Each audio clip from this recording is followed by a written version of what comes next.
ustedes. Para mí es un privilegio, una alegría poder continuar, hermanos, con el estudio de Panorama del Antiguo Testamento 2, la segunda parte. Ya estamos finalizando esta última sección, por así decirlo, de estudios que hemos venido a lo largo de este. Ha sido muy extenso para mí tener que leer y tratar de sacar por lo menos las ideas más enfáticas de cada uno de estos libros. Entonces es difícil con el corto tiempo que tenemos para poder ver cada uno de los detalles, pero a grosso modo hemos tratado de poder sacar por lo menos las ideas principales de cada uno de los libros. Hoy estaremos estudiando con la gracia de Dios y la ayuda de Él el libro de Ageo y Zacarías. Quizás los que tienen ahí el cronograma correspondía a estudiar los 3 últimos libros que pertenecen a esta última parte que tiene que ver con el reino persa después del cautiverio. A los que han retornado del cautiverio van a estar enfocados estos 3 libros, pero hoy veremos solamente 2. Me he puesto de acuerdo con el pastor Rubén Tello para poder fraccionarlo en 2 partes, y hoy estudiaremos solamente el libro de Ageo y Zacarías. Vamos a orar, hermanos, y luego vamos a comenzar a estudiar estos 2 libros. Padre, en el nombre de Jesús venimos a ti para darte gracias por la vida, por la salud, Señor, que nos das, y la oportunidad de poder dirigirnos a ti con toda confianza, sabiendo, Señor, que tú nos oyes, nos guías, nos enseñas, y queremos, Señor, que en esta noche no hagas la excepción y tú puedas guiarnos. Prepara nuestro corazón para poder, Señor, retener cada uno de los puntos que vamos a tocar de estos 2 libros maravillosos. A ti sea la gloria y la honra, Padre, te lo pedimos todo en el nombre de Cristo Jesús. Amén. Entonces, estos 3 últimos profetas son del periodo post-exílicos, conocido así a los que están después del cautiverio, después del exilio, también se conoce así, es decir, que llegaron después de los 70 años de cautiverio. Que estuvieron en Babilonia. Los profetas que regresaron al remanente fueron estos 3 profetas de quienes les estoy mencionando: Ageo, Zacarías y Malaquías. Ageo se menciona 2 veces por lo menos en el libro de Esdras, en el capítulo 5, versículo 1 y 2, y también en el capítulo 6, versículo 1. Animó al remanente. Ageo, hermanos, fue uno de los allí para animar a este grupo de personas que habían retornado al pueblo de Dios, y había un pequeño remanente y él estuvo allí para alentarlos, y no solamente en su vida moral, sino alentarlos a la reconstrucción del templo, porque a pesar de las dificultades que ellos estaban atravesando, Dios ha usado a Ageo para que pueda reconfortar, animar, amonestar a estos hombres. De esta y otras referencias breves que él hizo a sí mismo a su profecía, 4 cosas se manifiestan y son las siguientes, las que voy a mencionar.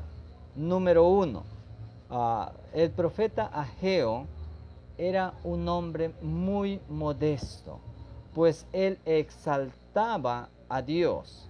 No era un hombre soberbio, era un hombre muy sencillo, muy humilde, y lo único que él quería era exaltar a Dios. Que Dios sea quien se lleva la gloria, la honra, la alabanza, la exaltación. Número 2, Ageo también era el mensajero que Dios usó en ese tiempo. Ahí vamos a ver en este libro que se repite varias veces: así ha hablado Jehová. Él no ha traído sus propias palabras. Él está usando la misma palabra de Dios bajo las circunstancias que están viviendo. Número 3. No tan solo él reprendió a este remanente, sino que también él alentó y también estimuló para que puedan ellos reconstruir el templo de Jehová. Y finalmente el número 4, no tan solo predicó, sino también él practicó. Este profeta no era alguien que solamente se preparaba o escuchaba a Dios para comunicar el mensaje. No, él aplicaba en su vida práctica, hermanos. Bueno, en cuanto al autor no tenemos ninguna duda, el mismo libro de Ageo da por sentado, ahí está, aparece varias veces en su libro. Su nombre se menciona 9 veces aquí en este libro. Ageo ministró al primer grupo de judíos que volvió a Jerusalén. Recuerda que regresaron a su patria en 3 etapas de regreso a Jerusalén. Estas 3 etapas tuvieron 3 representantes. En el primero, lo vemos en Esdras capítulo 2, vamos a ver que está dirigido por Zorobabel. Él era quien estaba dirigiendo a estas 50,000 personas que estaban retornando a Jerusalén. La segunda etapa fue dirigido por Esdras. Y esto lo vemos en el mismo libro de Esdras, aproximadamente en el año 457 a.C. La primera etapa, ha sido en el 538 a.C. El segundo que estamos viendo con Esdras, que ha dirigido a 1,700 hombres y 5,000 mujeres y 10,000 niños, aproximadamente entre niños y mujeres, vamos a ver que Esdras mismo fue quien está guiando ahí a estas personas.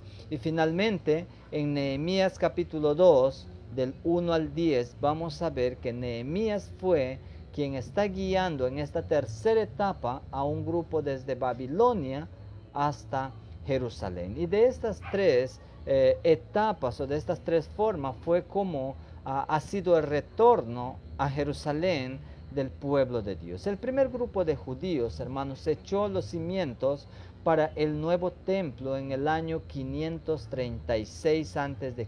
y esto podemos verlo en el libro de Esdras capítulo 3 versículos 8 al 10. Había un gran entusiasmo para ellos, pero poco tiempo duró ese entusiasmo, porque muy pronto se opusieron a los judíos y el resultado, hermano, fue que el trabajo en el templo se detuvo en el año 534. La gente perdió todo interés en la casa de Dios y en vez de reconfortarse y animarse en su corazón y poder poner fuerza de voluntad y animarse el uno con el otro, lo que ellos hicieron es se volvieron atrás y lo único que ellos se enfocaron era en construir sus propias casas. Se enfocaron más en la parte material para ellos mismos, buscando sus beneficios, buscando su comodidad, y se olvidaron de la casa de Jehová, el templo, que para eso era el propósito principal por el cual ellos estaban retornando. Por los siguientes 16 años no trabajaron más en el templo. Pasaron esos 16 años, entonces Ageo y Zacarías, que son estos dos, que son contemporáneos y estuvieron en ese tiempo, un profeta más joven, uno de los profetas más jóvenes, que es Ageo, comenzaron a alentar al pueblo a reaccionar para reconstruir el templo. 4 años más tarde, terminaron el templo y le dedicaron en los años 517 o 516 aproximadamente antes de Cristo. Un poquito hablando en cuanto al contexto de lo que estaba sucediendo en esos tiempos de estos profetas. Ya les he mencionado que Ageo y Zacarías fueron contemporáneos y ellos estuvieron en una etapa de todo su vigor en su juventud y ellos estuvieron allí usados por Dios para animar, para alentar al pueblo que había retornado del cautiverio. 4 características especiales podemos resaltar del libro de Ageo. Primero, esta fue la primera profecía clara en Judá después del cautiverio en Babilonia. Es una característica muy importante porque esto va a ser la primera profecía muy clara, muy específica, explícita en cuanto al retorno del cautiverio para Judá. Número 2, es muy corto, como solo 38 versículos, y el único más corto que en el Antiguo Testamento es el libro de Abdías con 21 versículos. Este libro tiene 2 capítulos, sin embargo solamente contienen en estos 2 capítulos 38 versículos. Es uno de los libros del Antiguo Testamento más cortito después de Abdías. Entonces, no es que tiene menos valor, como yo lo había mencionado antes en el libro de Abdías, es un libro muy valioso que cumple una función tan importante en el todo de la Biblia. Hay una hilación, una línea de pensamiento que cruza por allí las profecías y vamos a ver que esta es una pieza crucial para toda la Biblia. Número 4, Ageo capítulo 2, versículos 6 al 9, es una de las profecías más audaces en el Antiguo Testamento sobre el día del Señor. Ya se ha mencionado muchas veces en los otros profetas acerca de esta frase, el día de Jehová, el día del Señor, así es que no es la excepción Ageo, pero aquí vamos a ver que está mucho más detallado porque vamos a ver en cuanto a la soberanía de Dios en su obrar y su actuar, que Él cumple su promesa. ¿Cuál es el mensaje de este libro? Ageo constantemente se refirió a la palabra de Jehová. Su mensaje de él no era personal. Él no actuaba guiado por sus emociones. Ageo era un hombre de convicción, era un hombre íntegro, que él se había propuesto comunicar solamente la palabra de Jehová. He ido varias veces palabra de Jehová, palabra de Jehová. Bueno, por lo menos 9 veces vamos a ver en estos capítulos que se repite aquí del profeta, como la autoridad suprema, considerando que Jehová está por encima de todos y que a él deberíamos nosotros someternos. Bueno, hablando literalmente para Judá, quienes eran los que estaban retornando del cautiverio, pero sin embargo esto podemos nosotros también aplicar hoy en día para nuestros tiempos. Nosotros deberíamos confiar en Dios y depender de Dios. De buena gana se humilló a fin de que el Señor fuera exaltado. Él se había sometido a la autoridad y la soberanía de Dios, humillándose, para no poner, como el apóstol Pablo decía, ¿no?, que él se había preparado a no hablar nada, sino sea con el Espíritu Santo. Entonces, él echó fuera todas sus capacidades intelectuales, su preparación, quizás todo lo que él tenía, y se humilló para comunicar solamente la palabra del Señor. Su mensaje era práctico. Era un libro que tiene un mensaje, es un libro que tiene un mensaje muy práctico, muy didáctico, similar al libro de Santiago en el Nuevo Testamento. Fue tan sencillo y verdadero como 2 más 2 son 4. La profecía de Ageo y la epístola de Santiago, lo que les estaba diciendo, tienen mucho en común. Ambas ponen el énfasis sobre las arduas labores diarias. No está diciendo que las cosas van a ser sencillas, fáciles. Hay labor, hay trabajo, hay esfuerzo, pero el énfasis de él es que el Señor tiene poder para poder ayudarte, no solamente en cuanto a la fortaleza física, sino también bajo cualquier enemigo que nosotros podamos tener. Ahí vemos, acción es espiritual, una actitud de hacer nada es maligna, dice, ¿no? Ambas ponen esta regla de medir sobre la vida. Entonces, no solamente es tener una vida espiritual y algo místico, no. Lo espiritual es acción, es ocuparse en cosas.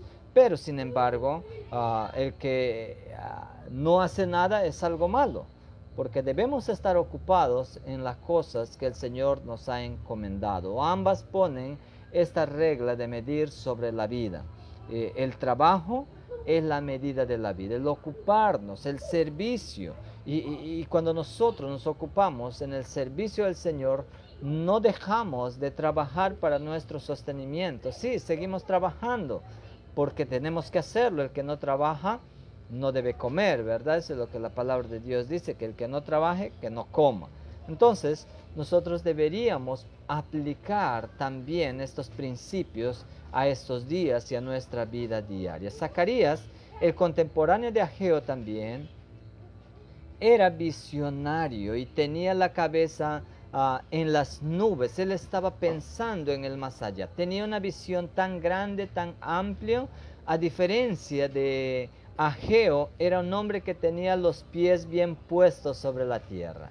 Hay un pastor que hace una ilustración y me parece muy interesante, que dice que en cierta ocasión se encontró un ciego con un cojo. Y este cojo, que tenía los ojos bien abiertos y él podía ver, pero no podía caminar. Sin embargo, el ciego podía caminar también, pero no podía ver. ¿Qué es lo que ellos hicieron?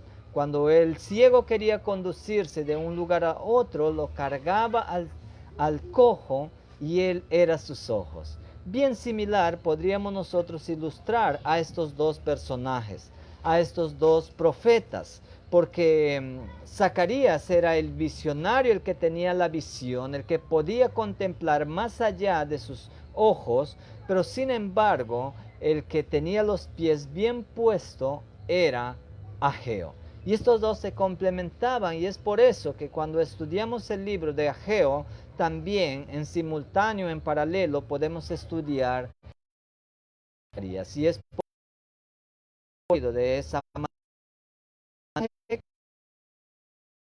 Dios capítulo 15, 58, pudo haber sido escrito basado en el libro de Ageo.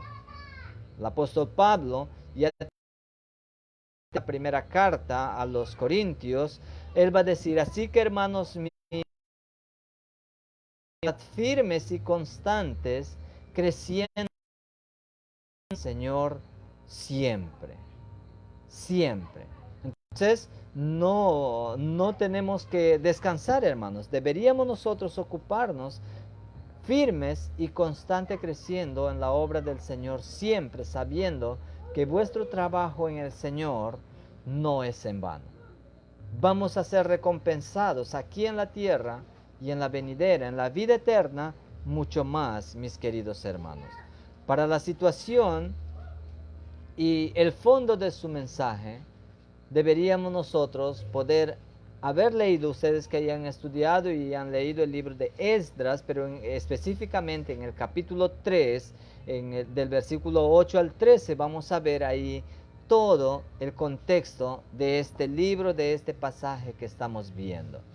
¿Cuál es el propósito de Ageo? ¿Qué es lo que él quiere comunicar? ¿Cuál es el enfoque, el mensaje? ¿Con qué propósito él está escribiendo este libro? El tema de Ageo es la reconstrucción del templo. En relación a este tema, él profetizó por dos propósitos. El primero fue para animar a Zorobabel. Recuerden que él estuvo en ese tiempo y ya vimos que el retorno fue en tres etapas, en tres fases, por así decirlo. Entonces, estamos hablando en la primera fase, que fue en la primera etapa con Zorobabel, y él está allí escribiendo para animar a Zorobabel, el gobernador de Judá, y a Josué, el sumo sacerdote, a dirigir a los judíos en la reconstrucción del templo. En esa situación que ellos están viviendo, Dios usa tremendamente para que no paralice la obra, aun cuando ellos muy rápido se desanimaron, aun cuando ellos muy rápido cambiaron la visión que tenían, el enfoque que tenían, y se comenzaron a enfocar en lo material, en sus bienes personales. El segundo propósito para la cual él escribió fue para alentar a los judíos a reconstruir el templo y así recibir las bendiciones de Dios. ¿Cuál es la palabra clave? Esto ustedes deben buscar aquí en este libro. Ahora no se lo voy a decir. Mientras ustedes vayan leyendo, van a encontrar varias veces que se repiten ahí algunas frases, algunas palabras, y esa es la palabra clave. El tema es la reconstrucción del templo, ya lo he mencionado. La reconstrucción y la restauración del templo eran la pasión suprema de este profeta. Él estaba enfocado a eso. Él quería cumplir esa función para la cual Dios lo había llamado. No tan solo reprendió al pueblo por su demora en reconstruir el templo, sino que también los estimuló y les ayudó en su obra. Como ya lo he mencionado antes, Ageo era un hombre que no solamente enseñaba, sino que él involucraba del sí, ayudando, quizás poniendo las manos. Muy bueno. Hoy en día, lamentablemente, se ven muchos obreros que más parecen gerentes, no meten las manos, no es trabajar juntos con los demás hermanos. Vamos a hacer misiones y solamente mandamos y solamente damos órdenes. Ageo, todo lo contrario, y alguien digno de imitar tal vez, porque era un hombre que no solamente enseñaba, sino que él vivía lo que enseñaba, pero además de eso, él se involucraba. Si podríamos hacer un bosquejo del libro de Ageo, hermanos, vamos a ver del versículo 1 al 11, hay un desafío al pueblo. Hay ahí una acusación de un conflicto de interés, versículo 1 al 4. En el versículo 2 vamos a ver cuando los primeros del pueblo volvieron a la tierra después del cautiverio babilónico, hubo mucho entusiasmo. Se encontraron con obstáculos y esto muy pronto los desanimó, los cuales requirieron esfuerzo. Ellos necesitaban confiar en Dios, allí trabajando, ocupados en la labor del Señor. Se desanimaron cuando empezaron a reedificar el templo, las dificultades parecían ser insuperables para ellos, buscaron explicación racional para no trabajar al decir que simplemente no era hora de reedificar. Lo que estaban haciendo ellos era buscar excusas. Y esto es lo que sucede a lo largo de todos los tiempos, hermanos. Hoy en día tenemos una gran labor de cumplir la gran comisión. Pero sin embargo, cuando necesitamos y requerimos de hermanos, de hombres y mujeres, la gran parte de hermanos no pueden por lo que están ocupados en cosas seculares, en sus trabajos. Y es difícil, hermano, disposición de los hermanos. Lamentablemente, eso es la realidad. Bien, no es la excepción para ese tiempo. Habían ellos experimentado un cautiverio, una situación tan difícil y ahora retornaron a Jerusalén. Sin embargo, todavía ellos desconfían, todavía ellos se desaniman. Han visto el obrar de Dios. Sin embargo, ellos todavía siguen luchando contra sí mismos. Esto fue su falsa consolación. Los cimientos del templo fueron colocados, pero la oposición de los samaritanos fue tan intensa que simplemente dejaron de trabajar y se pusieron a trabajar únicamente en sus casas, mirando lo material, mirando la comodidad para ellos. Y quizá esto podríamos nosotros mencionar cada uno de estos versículos, paso por paso, pero no me alcanzaría el tiempo, así es que voy a avanzar al capítulo 1 mismo, la segunda parte del versículo 12 al 15, donde vemos la respuesta a este desafío que ellos tenían, la construcción del templo. El pueblo ahora vio que no estaban solos y ellos tenían el respaldo de Dios, tenían la palabra de Dios, el aliento, tenían ahí el respaldo del mismo Dios viviente, el Todopoderoso. Ellos escucharon la voz de Jehová su Dios. Luego la confirmación de Dios del versículo 13 al 15. Yo estoy con vosotros. Y eso es las mismas palabras que hoy en día nosotros podemos escuchar, hermanos. No solamente aquí en Ageo, sino también en Isaías. Yo estoy con ustedes, no les voy a dejar, no les voy a abandonar. Nunca les dejaré, nunca les voy a abandonar. Entonces, esas palabras consolaron el corazón y ellos se reanimaron. Y ahí estaba el profeta en esa situación. La confirmación de Dios era necesario para que ellos puedan retomar tanto los líderes con los demás hermanos. Y ahí estaba Zorobabel, estaba Josué y también estaba el pueblo del Señor. Ese remanente que ya había retornado estaban allí. Del capítulo 2, del 1 al 9, encontramos otra vez el desaliento del pueblo. Y posteriormente otra vez vemos el aliento del Señor. Y esto es una constante en la vida del creyente. No solamente para el pueblo del Señor, para el pueblo de Israel, para Judá. Esto es una constante a lo largo de todos los tiempos, hermanos. Hoy en día, para nosotros la iglesia, por algún tiempo, estamos nosotros corriendo y nos tropezamos por ahí, ya nos desanimamos. Y otra vez el Señor nos alienta. Y eso es una constante. Entonces, del capítulo 2, versículo 1 al 9, encontramos esto, el desaliento del pueblo y otra vez el aliento del Señor. Y finalmente, hermanos, en la última parte, vamos a ver que allí está del capítulo 2, del 10 al 19, que termina allí, encontramos una apelación a la ley. Y vamos a ver ahí también la explicación del principio. En el versículo 10 vamos a ver la fecha es el 24 de diciembre. Una fecha para nosotros bien significativo. Bueno, algunos dicen que ya desde ese tiempo venían celebrando la Navidad. Hay muchos cuestionamientos en cuanto a eso, pero hoy en día, para nosotros y la realidad en la que nosotros vivimos, sí, el día 24 es una fecha muy celebrada casi a nivel mundial, excepto los ortodoxos en Rusia, que no practican, por lo menos en esta fecha, la Navidad, el nacimiento del Señor Jesucristo, pero por lo demás, en la gran mayoría, sí estamos celebrando o por lo menos recordando el nacimiento de nuestro Señor y Salvador Jesucristo.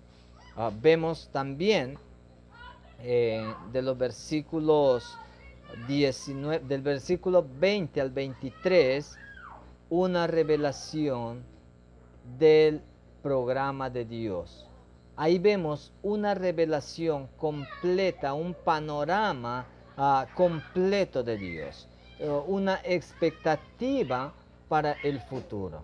Este libro, a pesar de ser uno de los libros más cortos del Antiguo Testamento, es un libro tan maravilloso, tan rico en profecías. La fecha es el 24, cuando vemos ahí, de diciembre en el 520. La misma fecha del mensaje anterior. Quiere decir que el profeta en este mismo día, en esta misma fecha, en el mismo mes, en el mismo año, él dio dos mensajes. Y es interesante porque esto no hemos visto en ninguno de los otros profetas, pero Ageo es uno de los profetas que da su mensaje la misma fecha, dos mensajes el mismo día. El versículo 21, el mensaje se dirige a Zorobabel, el gobernador de Judá. Eso, si usted lo lee, vas a encontrar ahí todos los detalles. En el versículo 22, este es el propósito final, y también encontramos allí el poder gentil se acabará y todo instrumento de guerra será destruido. Esto apuntando en aquel día, al día de Jehová, lo que vemos en el versículo 23. Esto, hermanos, es algo futuro, todavía no se ha dado acontecimiento, pero nosotros esperamos ese día. Nosotros sabemos que un día va el Señor a traer juicio y todo se terminará. Esto es un día no solamente de redención para el pueblo de Dios. Por la gracia de Dios, nosotros como iglesia ya no estaremos en las otras dispensaciones del tiempo después del arrebatamiento. Sí hay una esperanza para el pueblo judío, pero la iglesia del Señor ya no está en la tierra. Así es que hay también esperanza para ellos, y estos acontecimientos están para el futuro. Algunos principios aquí en Ageo. Número 1, por lo menos 3 he tratado de anotar. Las bendiciones son el resultado de la obediencia, dándole a Dios el primer lugar en vez del último. Esto debería ser aplicado a lo largo de todos los tiempos, hermanos.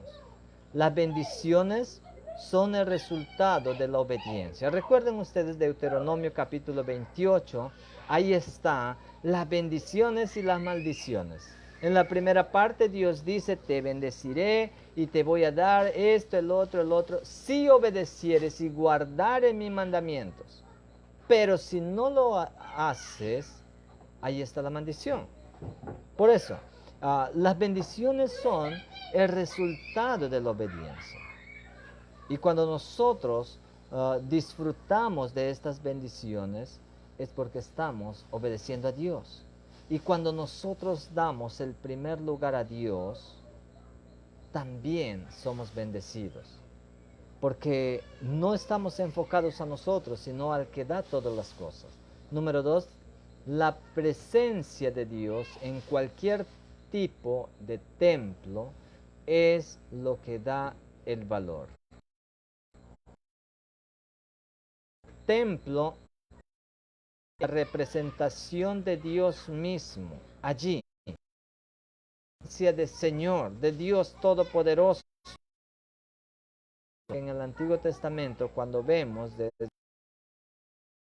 y el lugar santísimo, que es el templo, era la representación de la presencia de Dios mismo allí. Luego, la santidad no viene de un lugar o por un suceso, sino por arrepentirse y poner a Dios en primer lugar. De nada sirve, hermanos,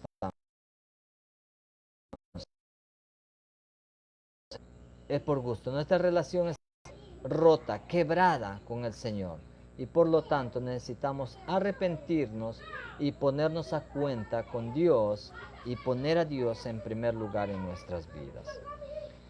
Por lo menos ahí pude resaltar estas cosas en cuanto al libro de Ageo. Ahora vamos a ver, hermanos, el libro de Zacarías. Zacarías, cuyo nombre significa Jehová se acuerda. Qué bonito significado de Zacarías, ¿verdad? ¿Cuántos quisieran poner Zacarías a sus hijos? Sí, porque Jehová se acuerda. Hay muchas mujeres hoy en día que no pueden concebir y dar a luz hijos, no pueden embarazarse, pero pasado cierto tiempo es como que Jehová se acuerda, ¿no?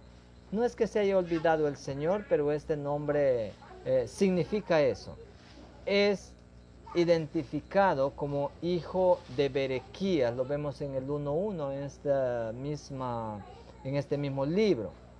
hijo de Berequías, que significa Jehová bendice. Su padre era hijo de Ido, que significa el tiempo señalado. ¿Ves que hay cierta conexión, cierta coherencia solamente en los nombres?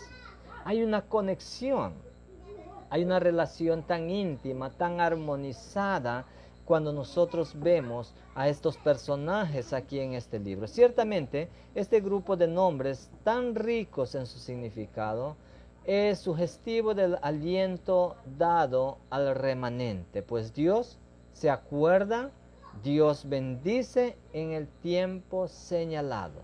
Y ahí está la relación que existe en estos nombres. La bendición de Dios en el tiempo determinado, y muestra que Dios no se ha olvidado de su pueblo.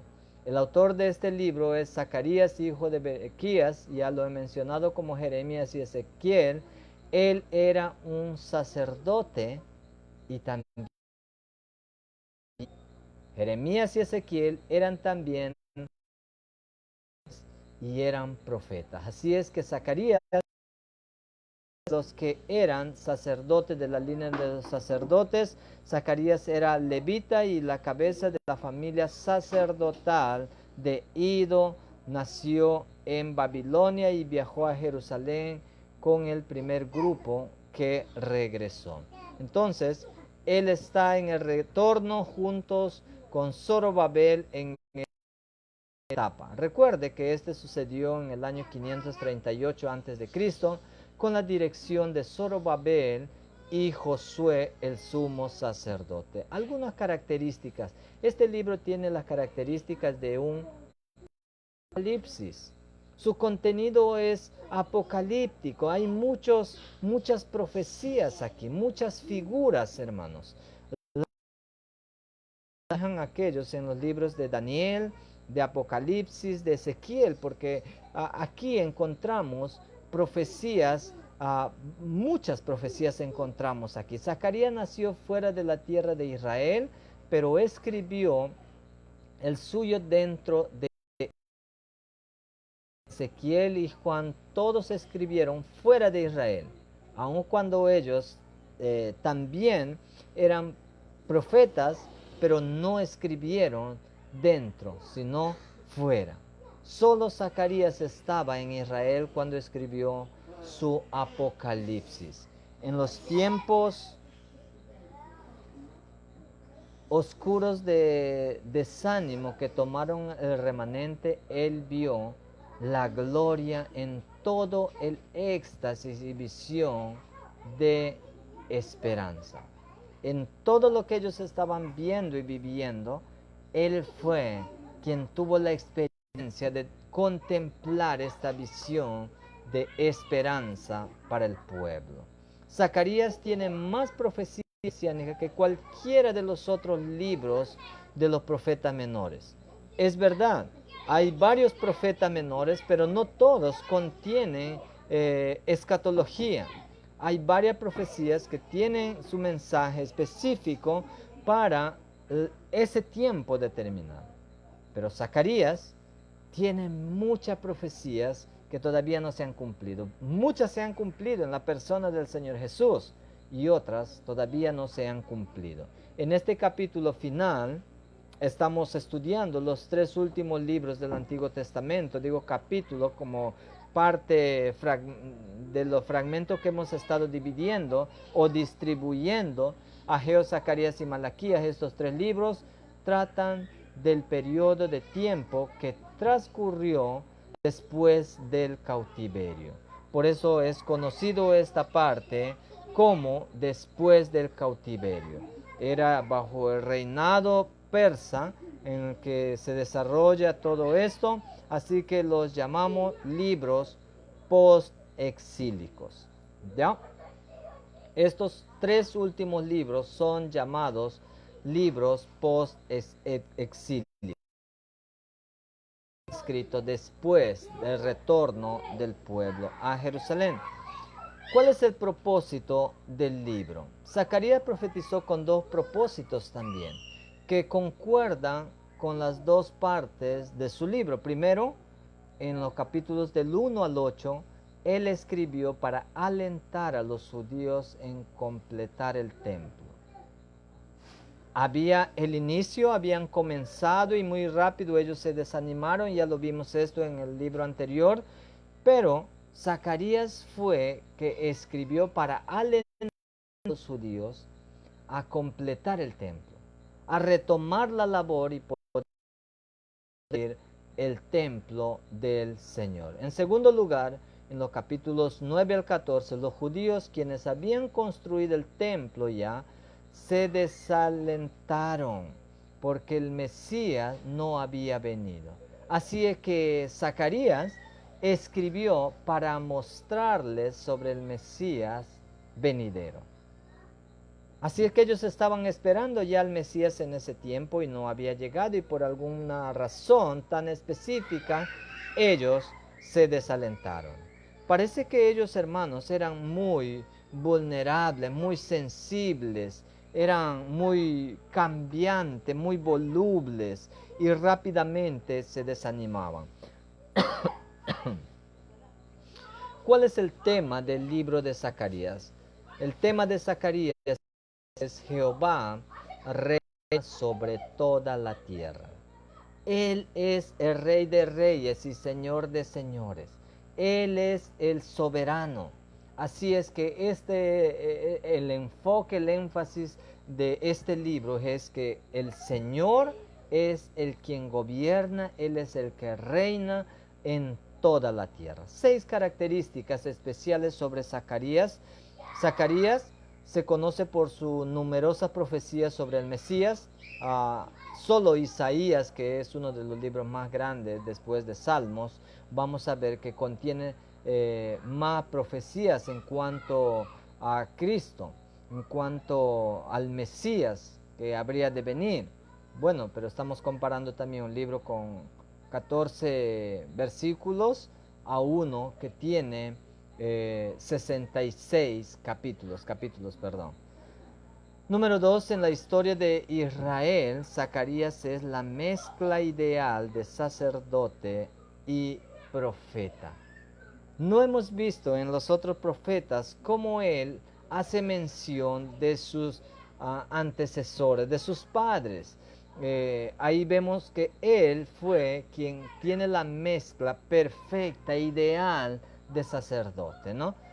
Está su abuelo, su papá y toda esta línea de sacerdotes, y él no es la excepción, continúa. Entonces, además de los otros, que varios han sido profetas, pero porque el Señor los ha llamado para cumplir una labor en particular de acuerdo al tiempo en el que estaban viviendo. Número 3.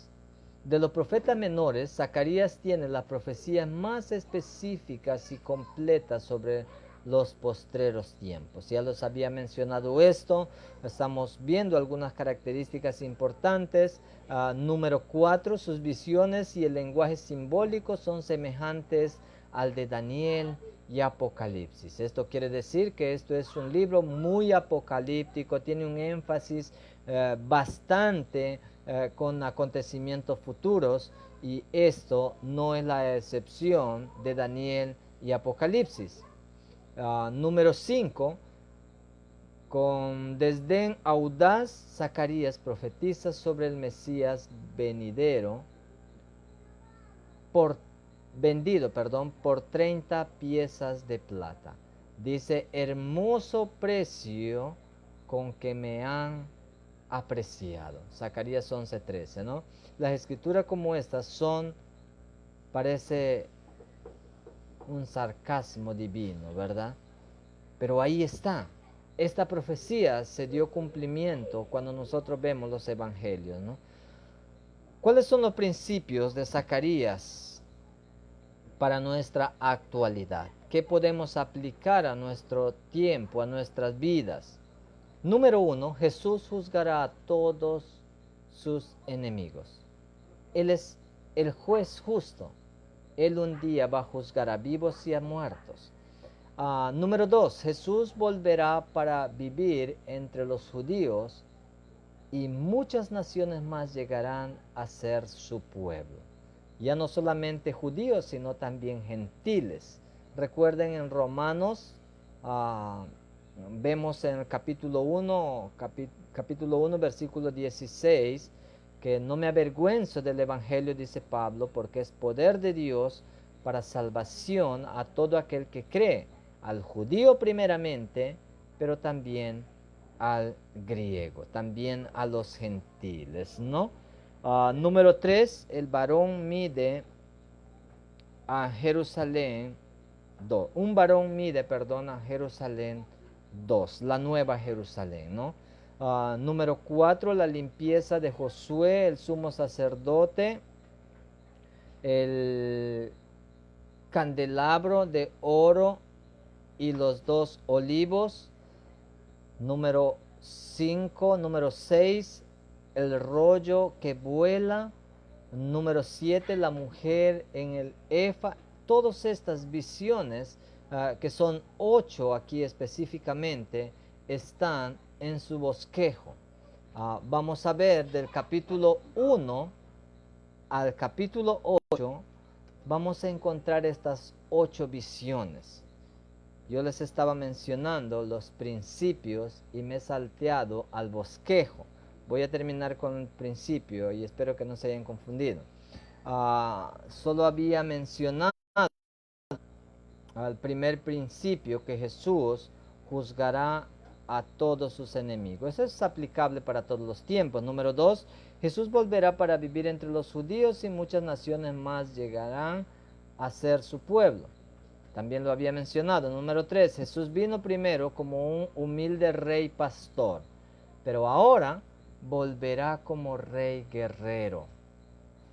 Número 4, el Espíritu de Dios puede mover montaña que la fuerza y el poder no pueden moverlo.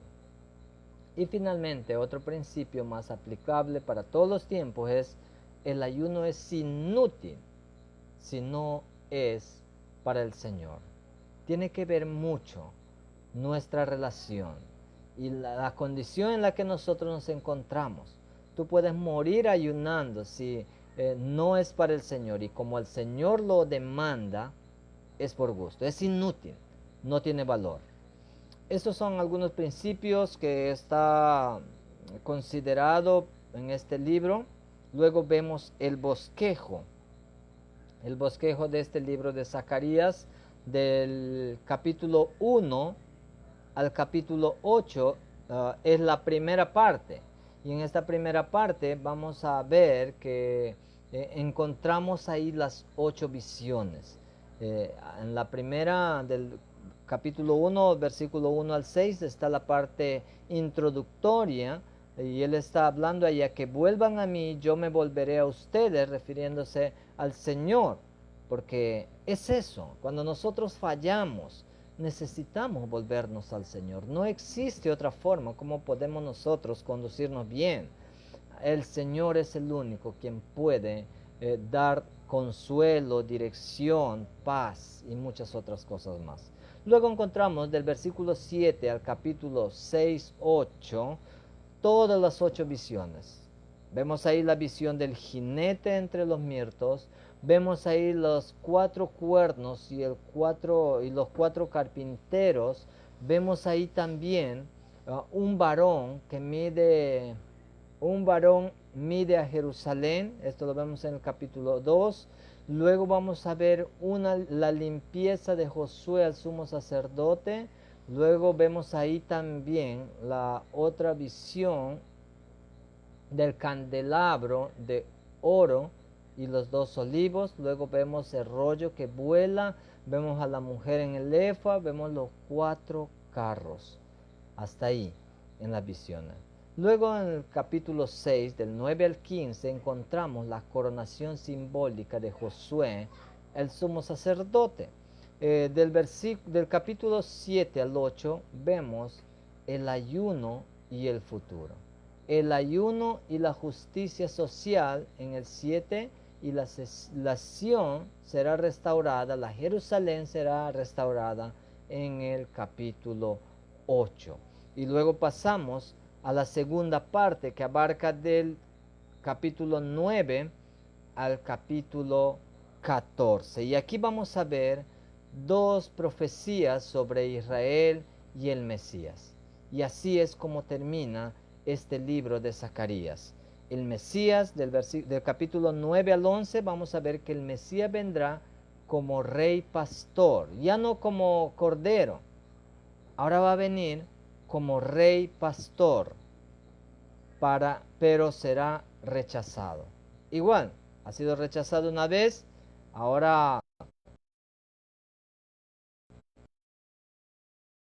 rey y será aceptado, y esto es en el futuro. Es como termina, hermanos, el libro de Zacarías. Por lo menos algunas características, algunos conceptos pudimos sacar de este libro. Y luego, finalmente, la tarea para que puedan tener algo en que distraerse, ocuparse. Ya saben, la número 1, tienen que haber leído con anterioridad cada libro que corresponde cada semana. Si lo hicieron, está bien. Luego deben buscar de ambos libros la palabra clave. ¿Cuál es la palabra clave o la frase clave, la que se repite más veces? Eso es la palabra o la frase clave. Luego, número 3, ¿a cuál grupo de judíos le ministró Ageo? ¿A cuál grupo de judíos le ministró Ageo? Número 4.